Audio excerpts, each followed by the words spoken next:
a esta séptima cumbre de las Américas. También saludar a todos los mandatarios y mandatarias presentes, jefes de delegaciones. Y bueno, no resulta fácil hablar después de la intervención del presidente de la República de Cuba, amigo y comandante Raúl Castro, pero creo sinceramente que a partir de esta intervención sería necesario que en todas las cumbres, no solamente de las Américas, sino en todas las cumbres, en todos los foros internacionales, en las cuales somos tan afectos a incluir como en esta, y estoy muy de acuerdo en hacerlo, las palabras y las ideas y las convicciones de equidad, de prosperidad y de igualdad, nos decidiéramos también a incluir como tema la sinceridad. Porque sin sinceridad podemos abordar los problemas, podemos describirlos, pero difícilmente podamos llegar a la raíz de por qué surgen esos problemas. Y quiero referirme puntualmente a dos o tres cuestiones para hacerle honor a el ahorro de tiempo que nos ha solicitado gentilmente el presidente de Panamá. En principio quiero referirme a la intervención que le cupo al señor presidente de la República de Colombia, doctor Juan Manuel Santos, en relación a dos temas.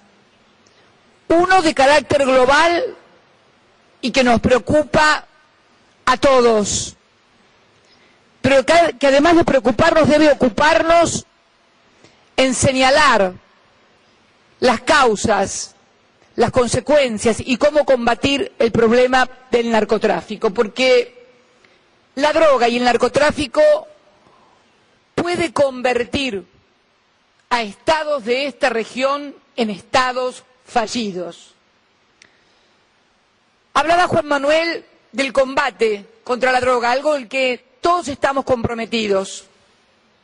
Pero si realmente no se aborda la droga desde el problema de los países consumidores, porque tenemos que decir también la verdad, los países en donde se la produce no es mayormente donde se la consume. Y también hablar del financiamiento del narcotráfico, porque en los países productores, cuando sale la sustancia tóxica, vale $2.000, pero por ejemplo llega a Chicago y vale 40.000. Entonces, deberíamos abordar, y deberían abordar fundamentalmente los países que más consumen droga, este problema, y fundamentalmente también el nudo de la cuestión, el financiamiento. ¿En dónde se lava el dinero del narcotráfico? ¿En los bancos de los países que la producen? ¿O en los bancos de los países desarrollados y los paraísos fiscales que pertenecen a los países desarrollados? No seamos cínicos, no seamos cínicos. Miles y miles de millones de dólares que se blanquean en paraísos fiscales y en bancos de los países desarrollados. Si no se aborda ese problema, no hay solución para el narcotráfico. De la misma manera y con el mismo ahínco, de la misma manera y con el mismo ahínco que se investiga y se sigue el financiamiento del terrorismo internacional, se debe también seguir el financiamiento y el camino de dónde va el dinero de los cárteles de la droga. Si no se aborda de ese punto de vista, vamos a tener 20.000 cumbres. Y lo que es peor, los países emergentes van a quedar con los muertos y con las armas que también producen los países desarrollados y le suministran a los cárteles. Fíjense qué contradicción. Con la droga y el dinero se quedan los países desarrollados, con los muertos y las armas los pobres de América Latina. Entonces, abordar este problema significa tener una clara política por parte de las naciones centrales en el tema del lavado del producido de ese dinero. Quiero también felicitar al presidente Juan Manuel Santos por su terquedad, si se me permite el término, para encarar el proceso de paz en un país fracturado, dividido territorialmente, enfrentado, con miles de víctimas, con miles de muertos, con miles de desplazados hacia las regiones vecinas. El compromiso de mi país y de toda la región en ayudarlo y apoyarlo. Nos interesa que Colombia vuelva a ser una sola, un solo territorio. Y tenemos que comprometer todo nuestro esfuerzo en eso. La verdad que esta es mi última cumbre como presidenta de la República Argentina. También creo que es la última cumbre del presidente Barack Obama. Y sí, es una cumbre histórica porque participa por primera vez la República de Cuba. Curiosamente, nos enteramos de este acercamiento en mi país, cuando estábamos celebrando la cumbre del Mercosur el 17 de diciembre del año pasado, en la cual se anunció que iba a haber un diálogo simultáneo entre el presidente de los Estados Unidos y el presidente de Cuba, Raúl Castro. Pero por favor, no nos confundamos. Yo sé que el presidente Barack Obama lo acaba de decir, no le gusta mucho la historia o le parece que no es importante. Yo creo que la historia a mí me encanta. A mí me encanta porque además me ayuda a comprender lo que pasa, lo que pasó, por qué pasó, y fundamentalmente a prevenir lo que puede llegar a pasar, porque la historia enseña, no para recordarla y autoflagelarnos, o como un ejercicio de masoquismo, sino simplemente para entender por qué pasaron las cosas. Entonces, tengamos claro que Cuba no está aquí, y no estamos presenciando el encuentro de dos presidentes que finalmente, después de mucho tiempo, decidieron darse la mano. No, señores, Cuba está aquí porque luchó por más de 60 años con una dignidad sin precedentes, con un pueblo que, como recién lo indicaba Raúl, el 77% nació bajo el bloqueo, que sufrió y sufre aún muchísimas penurias. Y porque ese pueblo fue conducido y dirigido por líderes que no traicionaron su lucha, sino que fueron parte de ella. No por ello debemos dejar de valorar, como lo hemos hecho y así lo he manifestado, en forma absolutamente positiva, la decisión del presidente Barack Obama de iniciar el diálogo, de que sea bajo su presidencia que se inicie el diálogo. Es una actitud positiva y la valoramos. Y la verdad que estábamos muy contentos de venir a esta cumbre de las Américas a producir y a presenciar, más que a producir, este hecho histórico de el triunfo de la Revolución Cubana, porque el verdadero triunfo de la Revolución Cubana es este que hoy estamos viviendo aquí. Y estábamos contentos porque, bueno, digo, voy a participar como presidenta en la última reunión en un hecho histórico. Y en eso estábamos cuando de repente surge o se firma un decreto en donde se declara a la hermana República Bolivariana de Venezuela como amenaza para la seguridad de los Estados Unidos de Norteamérica. Les confieso a todos mis colegas que cuando escuché la noticia dije, no, debe haber un error. Debe ser que no están de acuerdo con las políticas, que condenan las políticas.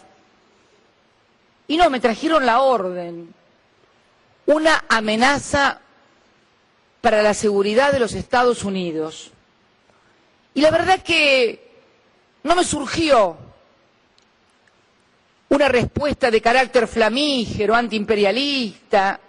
Lo primero que hice fue reírme, porque realmente Resulta absolutamente inverosímil, casi rayano en lo ridículo, no solamente que Venezuela, sino cualquier país de nuestro continente pueda resultar una amenaza para la mayor potencia del mundo. Más allá de la idea que se tenga acerca de Estados Unidos, no podemos dejar de desconocer que es la mayor potencia militar, económica, financiera y científica, con un presupuesto de 640.000 millones de dólares. 640.000 millones de dólares, que de paso, y agrego así como al pasar, deberían hacerlos más efectivos para combatir el narcotráfico y la inmigración ilegal, porque con tanto presupuesto no se entiende cómo no se puede combatir al narcotráfico y hay 11 millones de indocumentados. Pero siguiendo con el tema, le preguntaba anoche a Nicolás Maduro, ¿cuánto es tu presupuesto militar?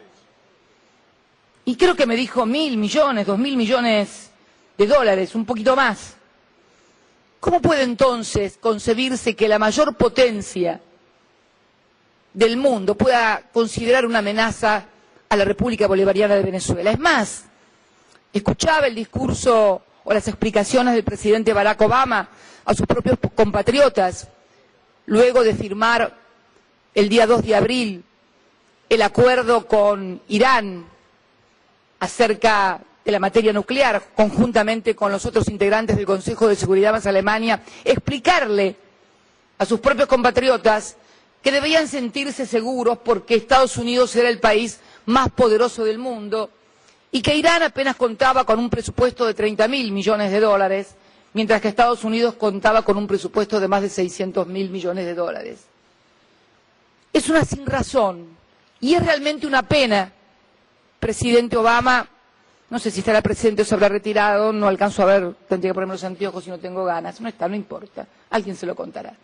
Es una pena, realmente, que tal vez producto de negociaciones internas en su país, porque sabemos también que no las tiene fácil, sabemos también de los sectores más reaccionarios, que lo acorralan, que le piden cosas, sabemos de la negociación política que tiene que llevar a cabo con varias dificultades, pero realmente, si querían enfrentar a Venezuela, deberían haber encontrado otra forma, porque en realidad nadie puede creer esto, como nadie puede creer que el Reino Unido haya declarado también una amenaza a mi país, la República Argentina, respecto de nuestro propio territorio, que son las Islas Malvinas. Resulta absurdo, un presupuesto de casi 60.000 millones de dólares, 2.3 del PBI del Reino Unido está dedicado a defensa. Absurdo también, pero me llamó la atención la similitud y la simultaneidad de ambas posiciones. Y me llama la atención porque han gobernado mi país dictaduras terribles que acabaron con la vida de miles de argentinos y que fueron precisamente las que decidieron la guerra de Malvinas en 1982. Y sin embargo, con ellos se tuvo siempre relaciones, casi diríamos cordiales. Por eso digo que es una pena que esta cumbre se vea ensombrecida por esa decisión y pedimos, junto a los demás hermanos países, que ese decreto sea dejado de lado, pero no por una cuestión, miren, no voy a apelar ni a la soberanía, ni a discursos lacrimógenos, simplemente apelar al sentido común. Decía el líder que fundó mi movimiento, el general Perón, que se vuelve de cualquier lugar menos del ridículo. Y la verdad que resulta absolutamente ridículo considerarnos a cualquiera de nosotros una amenaza. También, y para finalizar, señor presidente, a mí sí que me gusta la historia y he leído también que se dice que los días de nuestra agenda, lo dijo el presidente Obama también, en este hemisferio, a menudo suponía que Estados Unidos podía interferir con impunidad, ya están en el pasado. Es cierto que las interferencias que recordamos y que hizo mención, por ejemplo, el presidente Castro, derrocamientos de gobiernos democráticos, tal vez el más emblemático, el Salvador Allende, Jacobo Arbenz, forman parte de la historia de invasiones o de tercerización de los golpes a través de las Fuerzas Armadas locales de cada país. Pero también es cierto que ha surgido nuevas formas más sutiles de intervención e influencia en nuestros gobiernos, a través de lo que se conoce como los golpes suaves.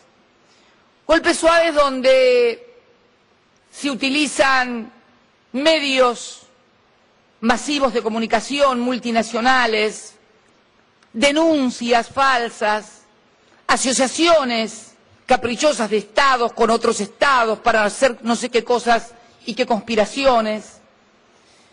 Son más sutiles, son más sofisticadas, pero no por ello dejan de ser intervenciones y siempre encuentran su origen en nuevas organizaciones bajo el nombre de ONGs.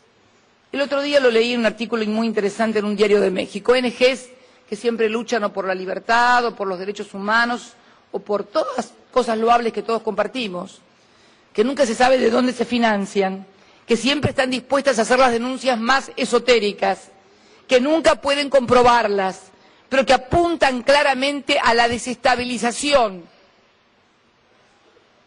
de los gobiernos de la región y fundamentalmente de aquellos gobiernos, curiosamente, que más han hecho por la equidad, por la educación y por la inclusión social. Yo creo en las palabras de los que dicen que quieren un mundo más justo, donde los chicos vayan al colegio, donde todos tengan derechos, donde puedan estudiar, donde haya salud. Pero entonces, ¿por qué se combate y se tilda de populistas precisamente a los gobiernos que en América del Sur, que en la América Latina han sido los que mayor logros en materia de derechos humanos, de equidad, de inclusión, de educación, de salud han logrado? ¿Por qué apoyaban o apoyan a gobiernos que plantean políticas neoliberales, que excluyen ciudadanos?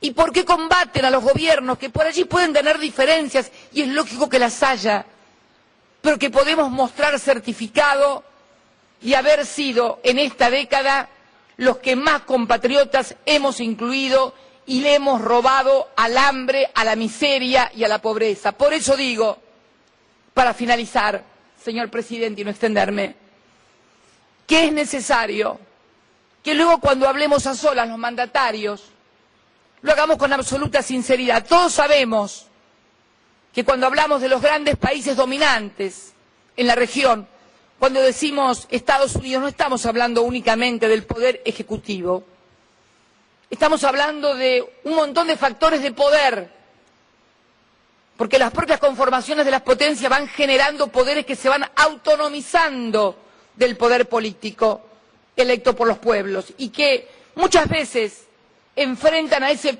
propio internamente poder político electo por los pueblos cuando esos gobiernos no sirven a los intereses de los grandes grupos. Y si no, y tomando dos ejemplos históricos, pese a que no les gusten, uno lo dio el propio Raúl Castro cuando nos cuenta que justamente cuando el presidente John Kennedy había entablado comunicación con el presidente Castro para comenzar el deshielo, resulta ser asesinado. Todavía no se sabe quién lo asesinó, pero lo cierto fue que no fue ningún comando ni bolivariano porque no existía, ni cubano tampoco. Lo mataron en su país norteamericanos. Y Abraham Lincoln, otro hombre que también, fundador del Partido Republicano, gran patriota al que hizo mención mi querido amigo, el presidente de Ecuador, Rafael Correa, gran estadista que por suerte pudo ganar la guerra de secesión, que fue además el basamento de la grandeza de los Estados Unidos, porque no fue la cabaña del tío Tom la que lo movilizó a Abraham Lincoln a pelear en la abolición de la esclavitud, es que quería a los negros, en lugar de trabajar en las plantaciones, trabajando en las fábricas, produciendo valor agregado para ser un gran país.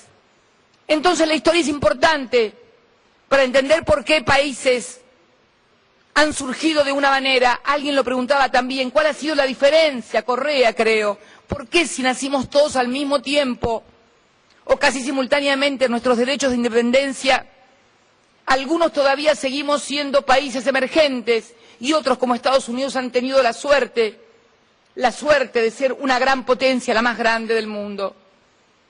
Bueno, porque hay que estudiar la historia y ver lo que hizo su dirigencia.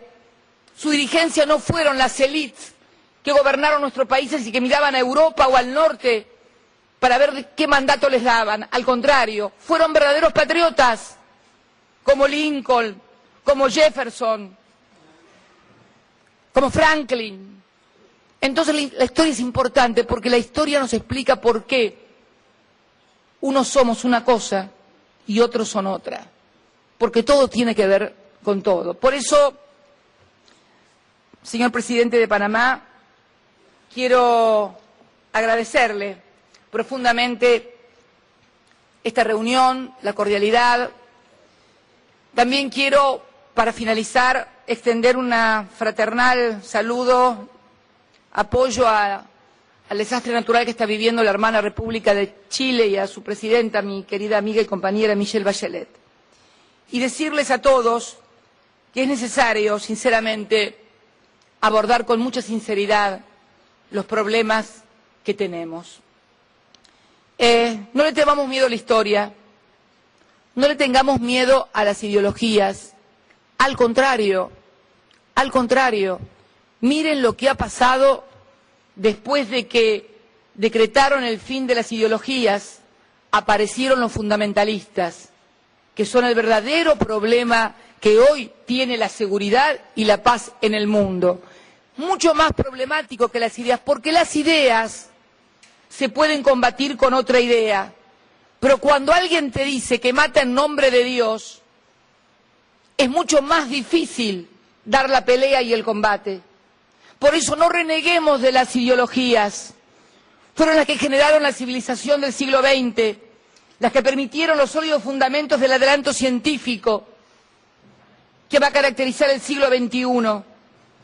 Entonces, aprendamos de la historia, defendamos nuestras ideas y fundamentalmente entendamos que estamos ante un mundo diferente, con nuevos desafíos, que exige un nuevo marco teórico para entenderlo.